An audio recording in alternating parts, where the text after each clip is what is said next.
మేడారం జాతరను తెలంగాణ కుంభమేళాగా పిలుస్తారు. ఈ గిరిజన జాతరకు తెలుగు రాష్ట్రాల నుంచి కాకుండా ఇతర రాష్ట్రాల నుంచి కూడా లక్షల సంఖ్యలో భక్తులు వస్తుంటారు. ఇతర రాష్ట్రాల నుంచి వచ్చిన వారు మేడారం సమీపంలోని ఇతర పర్యాటక ప్రాంతాలు చూసేందుకు ముచ్చట పడతారు. అలాంటి వారి కోసం మేడారం జాతరకు దగ్గరలో ఉన్న ప్రదేశాలేంటో ఇప్పుడు తెలుసుకుందాం. మేడారం జాతరకు దగ్గరలోనే రామప్ప ఆలయం ఉంది. ఇది యునెస్కో ప్రపంచ వారసత్వ స్థలం కావడం విశేషం. కాకతీయుల అద్భుత నిర్మాణానికి ప్రతీకగా ఈ ఆలయం నిలుస్తోంది. రామప్ప ఆలయం మేడారం నుంచి 70 కిలోమీటర్ల దూరంలోని ములుగు జిల్లా పాలంపేట గ్రామంలో ఉంది. ఇక్కడ రామప్ప చెరువు, ఆలయంలోని నంది విగ్రహం, రాతిపై చెక్కిన శిల్పాలు పర్యాటకులను మంత్రముగ్ధులను చేస్తాయి. లక్నవరం సరస్సును కాకతీయ రాజులు నిర్మించారు. లక్నవరం సరస్సు మేడారం నుంచి 40 కిలోమీటర్ల దూరంలో ఉంది.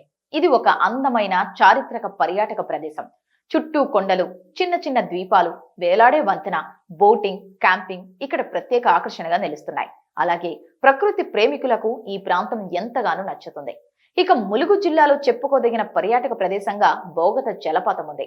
ఈ జలపాతం వానాకాలంలో అద్భుతంగా ఉంటుంది. మేడారానికి దగ్గరలోనే ఈ జలపాతం ఉంది.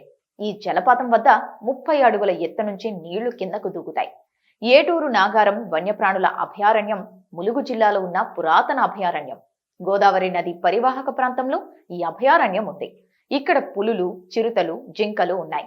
టూరిస్టులు జీప్ లో అడవిని సందర్శించే అవకాశము ఉంది.